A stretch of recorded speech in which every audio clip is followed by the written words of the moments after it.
Bonjour Laure, je suis ravie de t'avoir ici avec nous aujourd'hui pour parler de ton parcours en tant que sage-femme et en hypnonaissance. Bonjour Julie, merci. Moi aussi, je me réjouis de partager mes quelques années d'expérience sur hypnonaissance. Super. Alors, raconte-nous, à quel moment tu es devenue sage-femme déjà? Alors moi, je suis sage-femme depuis 1994. D'accord.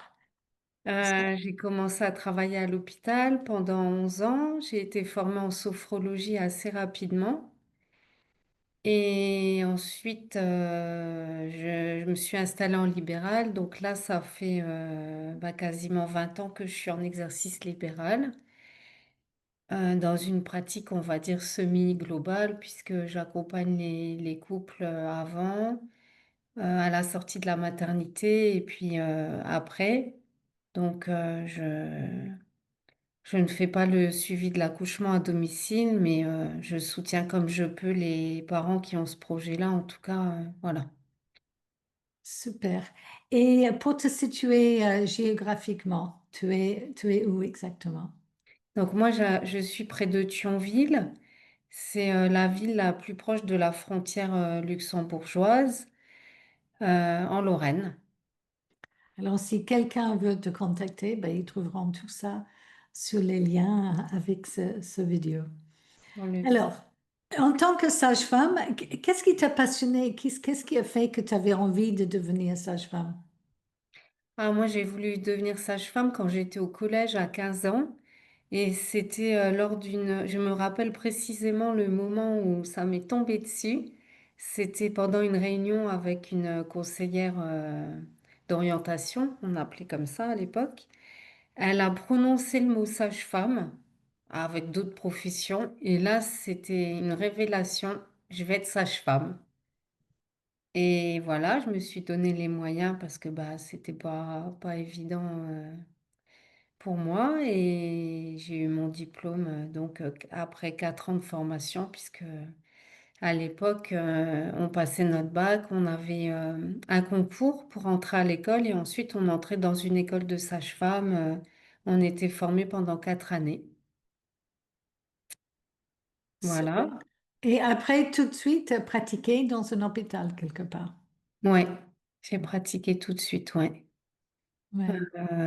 Voilà, bon, avec des hauts et des bas, puisque quand j'ai commencé à entrer dans le milieu, c'était pas l'idée que je me faisais de la naissance du haut de mes 15 ans, et c'était très médicalisé. Oui, je voyais pas les choses comme ça, donc j'ai commencé à travailler dans une petite maternité dans les Vosges où on avait la chance de faire selon les projets des femmes. Bon, ça me convenait quand même. Avec une baignoire, les femmes accouchaient, enfin, elles accouchaient pas dans l'eau, mais elles profitaient du bain. On n'avait pas beaucoup de péridurale. Et puis ensuite, j'ai changé de région. Je me suis retrouvée dans un hôpital où là, ça allait pas du tout parce que c'était très médicalisé.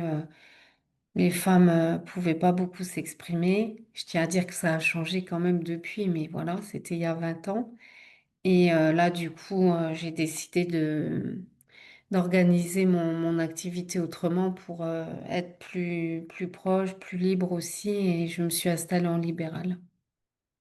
Hmm.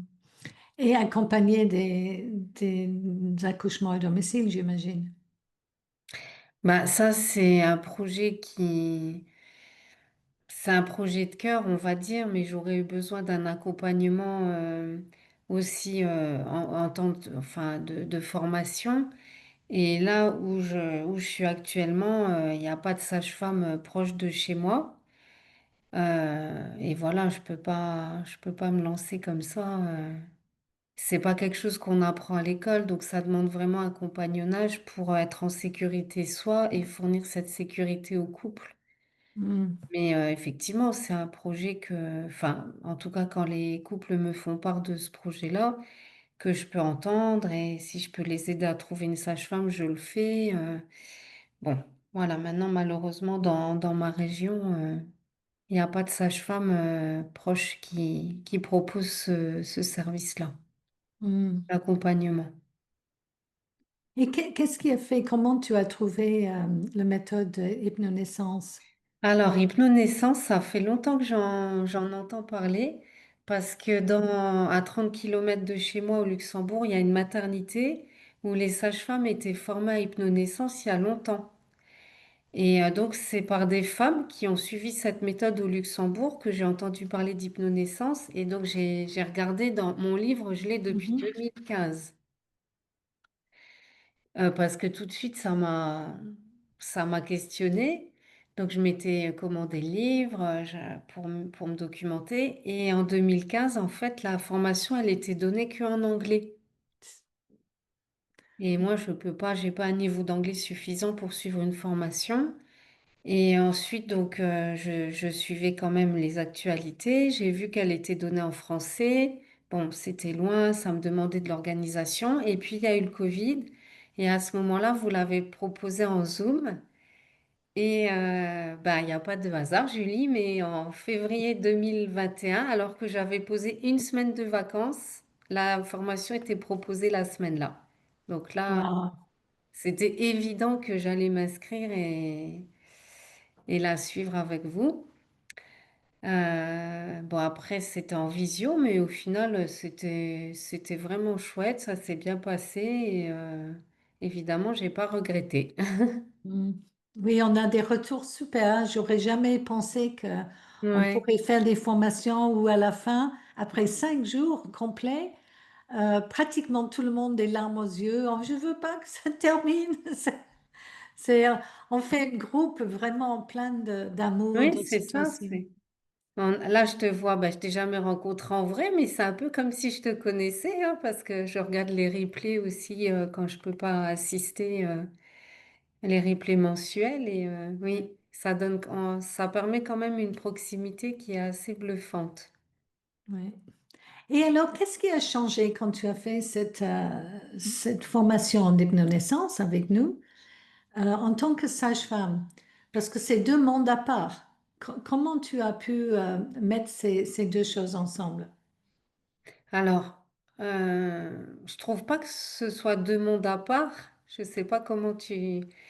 En tout cas, moi, j'ai toujours eu une vision très physiologique de mon métier, basée sur déjà un climat de confiance entre les femmes ou les couples que je rencontre et moi, et sur déployer leurs ressources, partir de ce que les parents sont, de ce que les femmes sont, ce qu'elles veulent elles, comment elles voient les choses, comment elles voient la vie, la naissance, et, euh, et partir de ça. Mais avec vraiment, comme je disais, une vision physiologique. Voilà, évidemment, la naissance, c'est un processus normal. Je leur dis souvent que c'est l'humanité qui est en jeu, la persistance de l'humanité qui est en jeu et qu'on n'a pas à se faire de soucis là-dessus. Donc, j'ai été formée en sophrologie. Je me suis beaucoup formée aussi avec Bernadette de Gasquet sur les peurs. Bon, voilà, tu imagines qu'en 30 ans, j'ai fait beaucoup de formations. Mais il manquait en fait toujours un lien, j'avais l'impression. Et dans Hypnonaissance, franchement, j'ai vraiment trouvé le lien et le fil conducteur entre les différentes méthodes que j'utilisais et qui je suis et comment je vois la naissance. Parce que entre les affirmations, les visualisations, l'auto-hypnose, ben, en fait, c'est global pour moi. C'est vraiment une préparation globale plus toute l'éducation. Bon, ben là, pour le coup, j'avais déjà, mais euh, j'ai trouvé vraiment cette globalité dans les outils. Hmm. Absolument. C'est vraiment voir l'être humain comme physique, émotionnel, mental, même spirituel, et la dimension de couple, hein, n'est-ce pas? Voilà, et puis oui, alors après, oui, il y a eu cette dimension-là. Et peut-être on en parlera après, mais alors là, ça a été aussi une des belles surprises dans les accompagnements hypnonaissance. C'est le chemin que font les papas grâce à cette méthode. ouais, qui est vraiment merveilleux en fait parce que ils ont une facilité à entrer dans la méthode et à s'adapter à la méthode et à l'apprivoiser qui m'a beaucoup surprise en fait. Donc du coup, ça leur permet aussi un vrai cheminement. Au départ, ils viennent parce que bah, souvent leur compagne leur a demandé. c'est ça. Et en fait, ils cheminent beaucoup aussi dans leur processus de paternité, de compagnon. Ouais. Absolument. Et après, ils savent quoi faire. Et Ah ça, bah ils ont j'adore développé ce le fil. moment où après la première session, c'est les papas qui posent le plus de questions, c'est le papa qui attendent avec impatience le prochain. Hmm. Et ça fait vraiment chaud au cœur, hein. C'est magnifique. Oui, puis d'avoir leur carnet avec précisément les outils dont ils disposent pour sentir qu'ils ont une vraie présence et Rôle de un père. vrai rôle. Oui, voilà, merci. C'est génial. Mm, absolument. Et alors, est-ce que tu fais des accompagnements en groupe ou c'est toujours en individuel, juste le couple? Ouais, j'ai jamais fait en groupe. Je pense que là, c'est un vrai point sur lequel je dois travailler moi. C'est-à-dire que moi, je me sens mieux, plus à l'aise en individuel qu'en groupe. Ça a toujours été. Mais pour en avoir discuté avec une sage-femme qui fait hypnonaissance et qui pour le coup, elle fait que en groupe, elle m'a, elle m'a partagé hein, à quel point c'est enrichissant aussi que les couples ou qu'une femme puisse exprimer son ressenti, partager à d'autres. Mais voilà, après, ça, c'est un point que je dois travailler sur moi d'une autre manière, en fait. Donc, j'ai Ouais. toujours fait en individuel. Oui, moi, j'ai vu des pour et des contre pour les deux. Ouais, peut-être faire certains, je sais pas si on peut faire certains modules en collectif, d'autres pas. Mais bon, oui, il y a des pour et il y a des avantages et des inconvénients dans les deux, forcément. Exactement. Ouais. Et alors, comment tu fais vis-à-vis de la peur? Parce qu'on a écouté des témoignages dernièrement, qui sont d'autres interviews dans cette série, des mamans qui ont donné naissance à leur bébé par l'hypnonaissance et par la voie classique. Et la préparation classique à l'hôpital, elles m'ont expliqué que c'est vraiment beaucoup basé sur la peur. La peur, la douleur, les interventions. Euh, et une fois qu'ils sont basculés dans l'hypnonaissance, ces peurs, en fait, ils n'ont plus Ben, le elles sont pas rôle. fondées. Ouais, c'est ça. Oui, c'est carrément un autre angle d'approche et un autre paradigme, en fait, hein. Bon, après, je pense qu'avant d'être formée en hypnonaissance, j'avais quand même une autre approche que celle de la peur, hein. Mais c'est sûr que dans hypnonaissance, on a quand même des outils pour travailler sur ces peurs, notamment bah, le cheminement sur de lister les peurs, de les nommer, de les partager, et puis après avec le scénario de libération des peurs, ou les scénarios, parce qu'il y en a plusieurs, où c'est un vrai travail de libération profonde dans la conscience. Mm. Donc, c'est quand même l'outil qui change tout. Parce que c'est pas. Il y a entre dire à une femme, bon, bah, vous voyez bien que c'est un processus sécure, arrêtez d'avoir peur. Ça C'est, marche pas. ça marche pas. Non, Après, ok, j'entends vos peurs, on va les accueillir, on va les nommer, on va peut-être même sentir où elles sont dans votre corps. Et puis maintenant, je vais vous proposer un, un outil pour vous libérer, quand même autre chose. c'est Donc, ça exactement. travaille en profondeur. Ouais. Et Mm. en tant que sage-femme au niveau physiologique, les sages-femmes classiques, vraiment, on propose pousser, propose cette dilatation à 1 centimètre par heure, certaines choses qui, dans l'hypnonaissance, n'ont vraiment pas besoin d'avoir lieu. Mm. Et Alors, bah, ça, après, c'est toujours le paradoxe entre comment, ce qu'on sait qui est le mieux et comment on va faire, comment on va être entouré. Maintenant, c'est sûr que quand les parents ont la preuve qu'on peut faire autrement, que c'est mieux autrement, ils ont tous les outils aussi pour se positionner en tant que être humain responsable aussi de leurs projets, de leurs choix et de pouvoir dire les choses. Et moi, je me dis que les choses et les évolutions dans les hôpitaux, elles peuvent venir que des usagers. Donc c'est aussi, je leur dis à chaque fois, je leur dis, bah, c'est grâce à vous que les choses, elles vont changer à l'hôpital, en fait, hein. Vous êtes des militants de la naissance. Et vous avez là des outils qui vous permettent de dire, de proposer une autre approche. Mais c'est en vous voyant faire que les professionnels vont changer leur regard. Parce qu'après, la vraie réalité, c'est que nous, on est formés quand même d'une manière médicale assez unilatérale sur il faut faire comme ça et vous allez dire aux femmes de faire comme ça. Et je vois bien que bah, même mes collègues, même quand elles sont bienveillantes, et la plupart des professionnels sont bienveillants, et ça, il faut le dire aussi, hein. Absolument. C'est juste qu'ils n'ont pas cette ouverture d'esprit, mais en fait, on peut faire autrement. Et, euh, et que moi-même, en regardant les vidéos, alors je le pose là parce que ça me vient là, que moi-même, en regardant et en re-regardant les vidéos qu'on propose aux couples là sur les accouchements en hypnonaissance, bah moi, en fait, c'est des accouchements que j'ai jamais vus, Julie. Parce que par exemple, la naissance de Léon qu'on voit sur la vidéo, où le bébé en fait reste au grand couronnement plusieurs minutes, je dirais.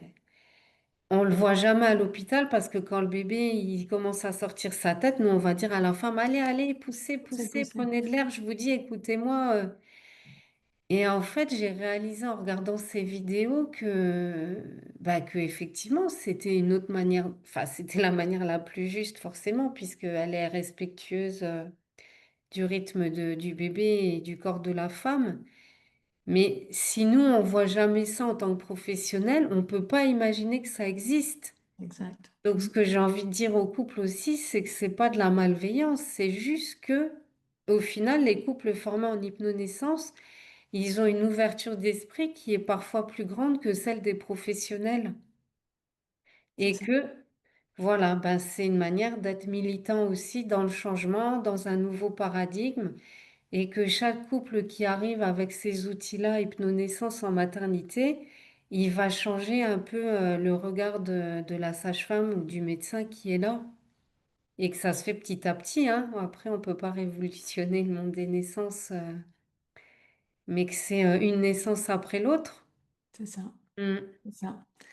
Et il y a des choses qui évoluent, des choses aussi qui stagnent beaucoup, hein, qui va Ouais, encore plus voilà, c'est vers ça. l'intervention. Et oui, dernièrement, j'ai parlé avec un médecin belge et il a dit, mais moi, je serais ouverte, mais il a dit, mais nous, on n'a jamais vu une naissance naturelle sans aucune intervention, C'est ça. ni dans notre formation, ni dans toutes les années De de médecine, pratique. de Mm. pratique. Alors, oui, ça c'est quelque chose qui doit vraiment évoluer. Mm.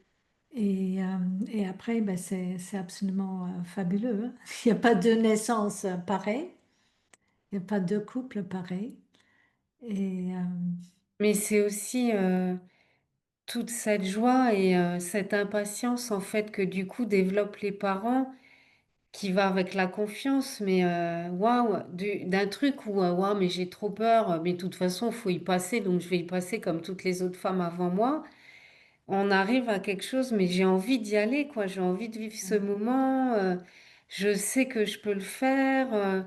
J'ai envie de rencontrer mon bébé. J'ai envie de vivre ça avec euh, mon partenaire ou ma partenaire. Et du coup, ça change carrément toute cette dimension aussi qui fait que ça peut pas mal se passer en vrai. Parce que peu importe comment ça se passe, quand tu vas avec l'amour et la joie dans le cœur, ben, tu vas comprendre ce qui se passe et l'accueil du bébé sera au top, en dehors du contexte médical. Et ça, je l'ai vérifié aussi, même si la plupart des accompagnements que j'ai faits, ben, du coup, les femmes, elles ont eu des accouchements physiologiques et comme elles voulaient. Il y a une fois où la maman, elle a eu une césarienne et en fait, c'était pas grave, en fait. Voilà, elle allait bien, le bébé allait bien, elle a compris pourquoi elle a eu une césarienne, pourquoi c'était pas possible de faire autrement. Elle a eu une belle relation avec son bébé, avec son conjoint, elle a eu un allaitement qui s'est bien mis en place. Le postpartum, ça a été et c'était pas grave en fait. C'est ça.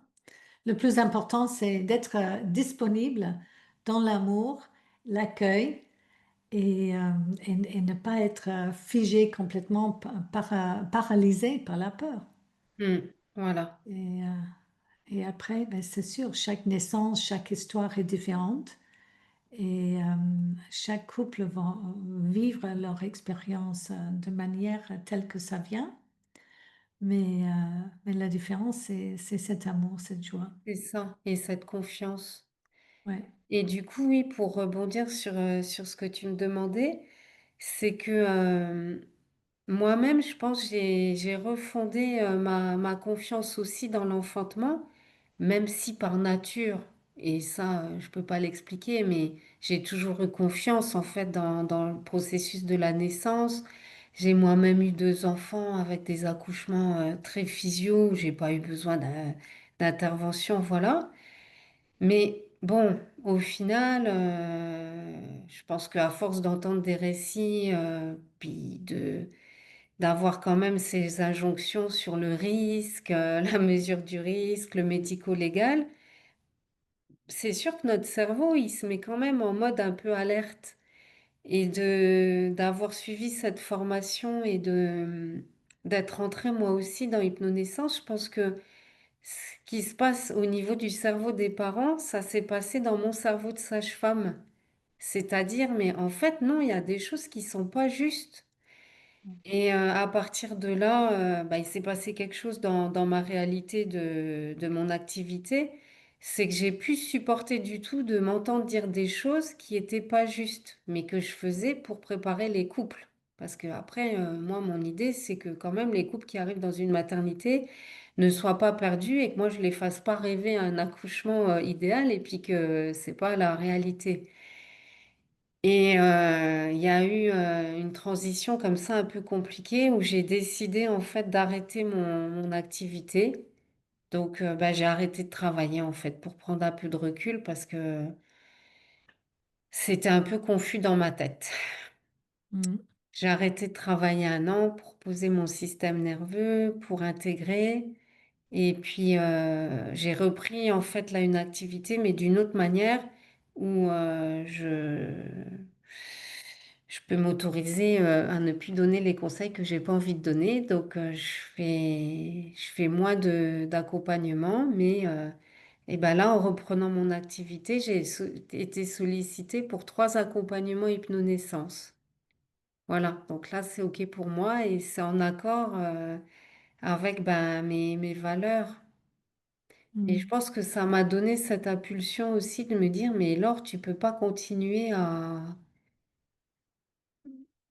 à transmettre des choses qui sont pas justes avec en accord avec mes valeurs. Hmm. Donc c'est ça, ça a été. Je l'ai pas conscientisé tout de suite non plus en fait, hein, que c'était aussi hypnonaissance le point de départ de mon changement, mais je sais que ça allait.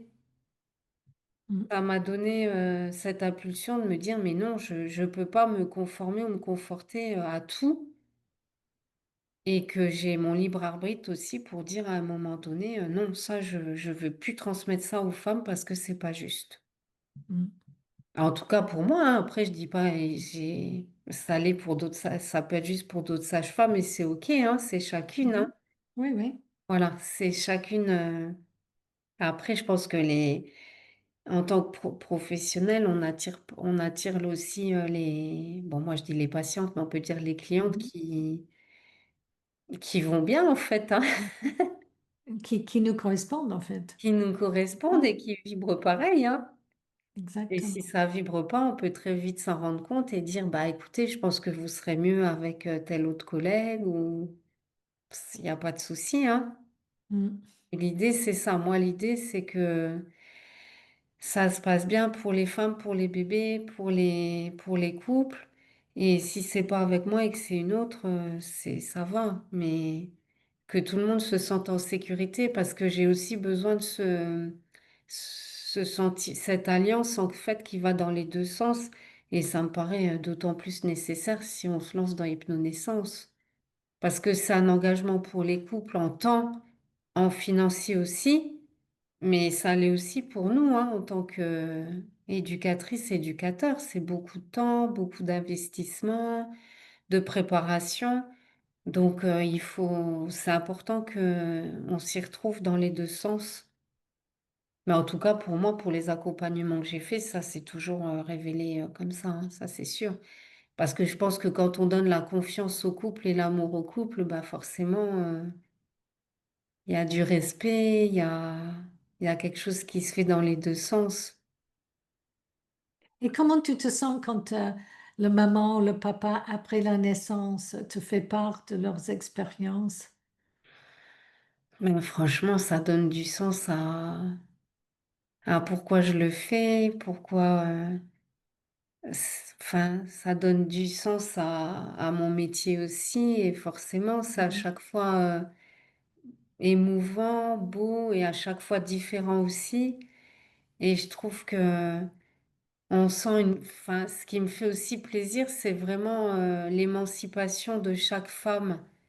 Parce que c'est pas juste sortir un bébé de notre corps, hein, et ça, on en parle aussi dans Hypnonaissance, mais c'est aussi reprendre notre puissance, notre pouvoir. Et je sais à quel point ce qu'elles vivent au moment-là, ça va se tisser dans toute leur vie de femme et en dehors de leur maternité, dans leur vie de couple, dans leur vie amicale, dans leur vie professionnelle. Donc c'est aussi offrir aux femmes une vraie connexion à qui elles sont au plus profond dans leur force. Mhm. C'est Et exactement c'est ça ça. qui est beau, je trouve, de voir dans le regard des femmes, Laure, je l'ai fait, quoi. Je suis capable de faire ça. Eh ben oui, et puis si tu es capable de faire ça, imagine tout ce dont tu es capable autrement dans le monde. Mhm. Absolument, C'est ça, ça peut être un point de départ aussi à autre chose, hein, de plus complètement. grand qu'elles n'imaginent pas quand elles viennent nous voir. Voilà, on attend un enfant, on veut que ça se passe pour le mieux, mais on sait bien que ça va au-delà de cette expérience de mise au monde. Oui. Hmm, En fait, la femme, elle est en train de récupérer sa puissance de devenir mère et pas hmm, juste avoir un enfant c'est ça. et se connecter avec son intuition, ses instincts, Hmm, ce dont son corps et son bébé ont besoin. Et la hmm, nature, la grande nature mère, lui a donné toutes ces capacités qui ont été un peu estompées, ridiculisées même dans beaucoup ouais, de cas. Et cette révolution maintenant, c'est réveiller ça. Mm. hmm. Et c'est beau, Voilà, donc c'est une naissance après l'autre, je pense, qui participe au changement aussi, hein. c'est ça. Hmm, Et cette naissance de la nouvelle humanité, en fait, née en espérant conçue et engendrer et naître dans l'amour. hmm, tout à fait. Et Donc en moi, je peux dire que traiter, j'ai travaillé aussi sur mes bravo. peurs professionnelles, vraiment. Et puis après, bah, par extension, mes peurs personnelles aussi, hein, je le vois.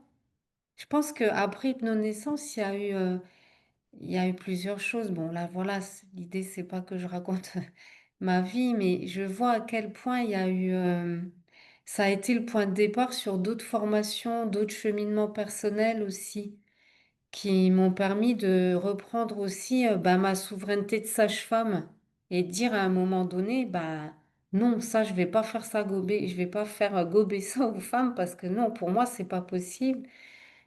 Et cette maturité-là aussi de dire non à certains professionnels si je suis pas d'accord et de poser bah, ma vérité en fait. Oui. Mm.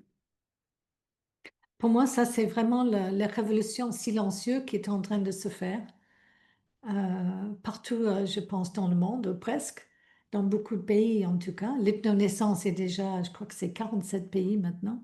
Ah oui. Alors, voilà, déjà ça. Mais autre que l'hypnonaissance, il y a cette révolution qui est en train de se faire Hmm. de, de l'amour. Moi, j'ose le dire. Il y a beaucoup de gens qui disent, oh, il ne faut pas dire ce mot, mais c'est vrai, l'amour d'une mère pour son enfant, un Hmm. couple pour avoir un enfant, ça devrait se faire dans l'amour. On devrait vivre dans l'amour Hmm. et pas dans la peur et le stress. Hmm. Et voilà, ben, quand on est conçu, engendré et on naît dans l'amour, dans l'accueil, dans le respect, ben, on a tout pour vivre notre vie comme ça. Bah oui, pour être un être humain avec une bonne sécurité de base, une confiance, et puis aussi après pouvoir réfléchir à nos choix, à ce qu'on nous raconte, à se positionner aussi dans notre vérité. Mm. C'est très, très important maintenant hein, dans le monde Oui, d'avoir cet discernement de ce qui se passe parce qu'il y a un peu de tout carrément. Puis de garder quand même notre confiance et puis notre alignement. Mm. et que la vie est intelligente. Mm. Voilà. En tout cas, est-ce qu'il y a quelque chose d'autre que tu aimerais Eh ben oui, je peux dire? partager quelque chose. Là, je suis en train d'accompagner un couple français qui vit au Kenya. Ah, magnifique. Et en fait, donc, bah, ils sont expatriés, ils vont avoir un bébé bientôt. Et ils m'ont trouvé sur le site Hypnonaissance parce que du coup, ils ont entendu parler d'hypnonaissance. Ils cherchaient une éducatrice ou un éducateur. Et ils m'ont trouvé sur le site. On a fait un premier rendez-vous en présentiel parce que, et là, c'est vraiment une coïncidence, la famille de la maman vit pas très loin de chez moi, donc j'ai pu me déplacer. Ah, je croyais que c'était toi qui allais au Kenya. Ah ben, je leur ai proposé de faire la visite postnatale, Oui, ouais. c'est ça. Et bon, après, ils sont retournés au Kenya, donc pareil, bah, j'ai innové ça c'est parce que j'avais jamais fait, mais je leur fais l'hypnonaissance par visio et Mhm. ça marche super aussi. Oui, oui, oui. Donc C'est c'est oui, possible. Après, voilà, c'était bien qu'on se soit rencontrés une première fois pour vraiment placer les bases aussi de la confiance entre nous, mais c'est bien parce que ça m'a poussé un peu aussi dans ma zone de d'inconfort, d'innovation, mais oui. j'y suis allée. Voilà, Bravo. ouais, la prochaine étape, c'est peut-être de proposer des groupes, justement. En tout cas, moi, j'ai fait jusque 6 couples. Ah Et oui, je l'avais fait en Belgique et ça s'est super bien passé. Et ce qui est intéressant, en fait, on était dehors autour d'une piscine et un grand table et il y avait 3 couples d'un côté, 3 couples de l'autre côté de la table.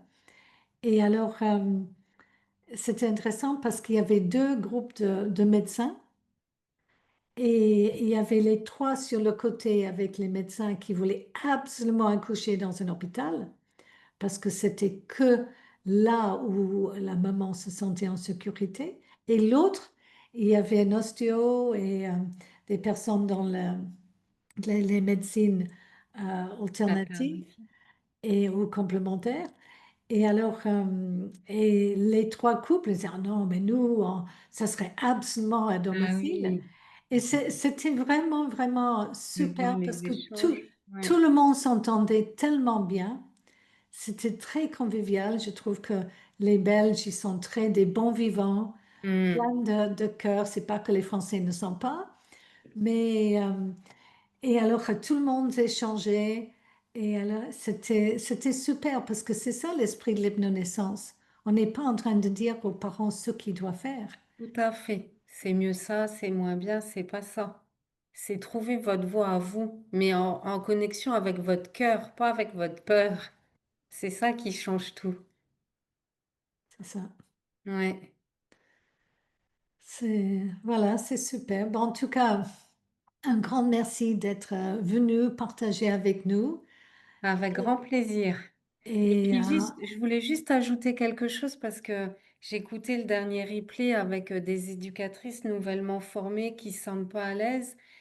Je voulais confirmer que au début, je vais dire quand même, enfin là, j'ai fait 5, 6 accompagnements au début. C'est vrai que ça nous demande quand même de la préparation, que c'est pas fluide, mais qu'à un moment donné, ça vient en fait, hein. ouais. C'est ce que tu disais, mais voilà, faut s'accrocher un peu au début et puis se rappeler que de toute façon, ce qu'on transmet avec le cœur, bon, j'ai envie de dire, des fois, peu importe la forme ou si on sait un peu, voilà, ça passe, hein. En tout cas, moi, j'ai dit, c'est toujours comme apprendre à conduire. Oui, Au c'est ça. début, il faut regarder Pense là, à il faut tout. faire ça avec Mm. les mains, ça avec les pieds, il faut regarder en arrière, enfin bref. Et ça nous semble, moi je l'ai passé mon permis à Hong Kong quand j'avais 18 ans, et ça me semblait là, tellement de choses, mais après, ben, on n'y pense plus. Voilà, c'est en On est mode loin, automatique. et c'est, voilà, c'est rentré dans le subconscient, tu peux faire plein de choses d'autres au même temps, et ça coule, c'est naturel, c'est évident en Mm. fait. Ouais, Et ben, faut pratiquer. C'est comme pour les parents aussi. Au début, c'est voilà, il faut que je fasse ça et ça, les respirations, les visualisations. Mais après, ça devient tellement évident. voilà, ouais, c'est vrai qu'au début, ils ont souvent besoin d'être beaucoup rassurés sur est-ce qu'on va y arriver, est-ce que ça va suffire. Tout vient à point là. Je l'ai encore eu avec le dernier couple, c'est un premier bébé. Il y a eu un moment où, ah, mais on a peur, est-ce qu'on va finir, est-ce qu'on va savoir? Je lui dis, mais on a fait que la moitié, il nous reste 3 modules. Enfin, je sais ce qu'il y a, moi. Vous allez voir, bien sûr que ça va aller. Ouais. Parce que bah forcément, chaque module.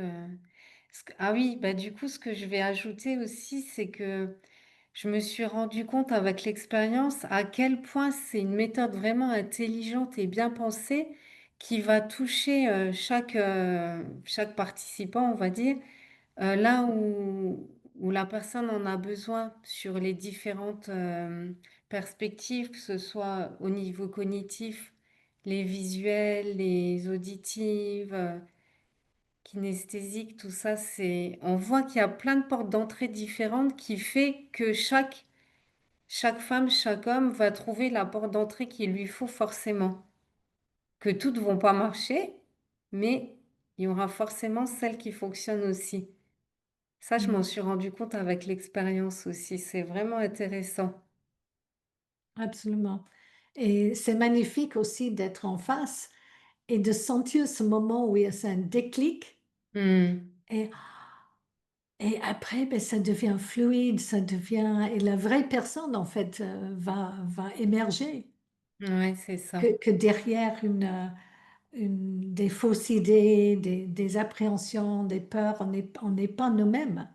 Mais une fois Hmm. que ça, et la vraie personne sort, et le vrai couple, parce que les couples, ils se soudent pendant ces cours. Ouais, ça, je l'ai constaté aussi, hein. Il y a même certains accompagnements où j'ai trouvé que je faisais vraiment médiatrice et que c'était important, hein, que c'était juste aussi à ce moment-là, mais où la méthode et moi, on était des médiateurs dans ce que vivait le couple et que ça les a fait avancer, ça, j'en suis sûre, hein. Ça, c'est Il y a sûr. des choses qui se jouent en dehors de ce qu'on peut même imaginer ou anticiper. Oui. Mm. Alors oui, oui, j'ai eu des couples où lui, il avait peur de ce qu'il pensait qu'elle, elle pensait, et elle avait peur de ce qu'elle Voilà, pensait que lui il c'est pensait. ça. Et juste en exposant dans la classe, en fait, tout ça, Oui, sur des fausses croyances, hein. C'est comme ça aussi, toutes les lois de la pensée. Bah, c'est énorme ce que ça a fait sur moi, en fait. Moi, en tant qu'être humain, en tant que sage-femme, et en tant que maman, en tant que femme, ouais. oui, mais quand on comprend mieux le subconscient et comment ça fonctionne, c'est sûr que ça nous sert pour toute notre vie. Mm. Et en tant que parent, c'est très important de savoir c'est quelque chose sur la peur et le stress. et sur le subconscient qui connaît pas la négation, par exemple. Oui, c'est ça. En tant que parent, ça, c'est une Ouais. clé énorme. Euh, et voilà, ben, il y a plein de choses comme ça dans l'hypnonaissance, qui est comme le cerveau qui ne peut pas penser à deux choses à la fois. Voilà. Intégrer. Et il faut choisir le pouvoir de la visualisation, Ouais. de vraiment goûter ça, si je peux dire ça comme ça, avec le citron. Mm, Comment les pensées, l'imagination agissent sur notre corps. mm, Ça, après, ça devient évident, mais bien sûr, si tu mm, penses à mordre dans un citron, que tu vas commencer à voir des glandes qui salivaient. Et, mais quand on est dans la vie, on ne pense pas toujours que ce qu'on met dans la pensée ou l'imagination peut agir sur nous, sur notre mm. santé, sur la naissance, alors pour toute la vie, ça c'est utile. Parfait. Magique. En tout cas, un grand merci. Et pour tous ceux ou celles qui regardent cette vidéo, qui aimeraient être en contact avec Laure, soit par visio ou soit dans son cabinet, tu as un cabinet où tu reçois ou tu vas chez les Oui, parents? je me déplace plutôt. Ouais. D'accord. Ouais. Alors, mais toutes ces infos seront là. Comme ça, vous êtes libre de choisir et de trouver des sages-femmes ou des éducatrices ou éducateurs pour vous accompagner. Ben, D'accord? merci Julie. C'était un plaisir de partager mon expérience. Oui. Alors, à très, très bientôt, j'espère. Alors, merci. Merci Julie.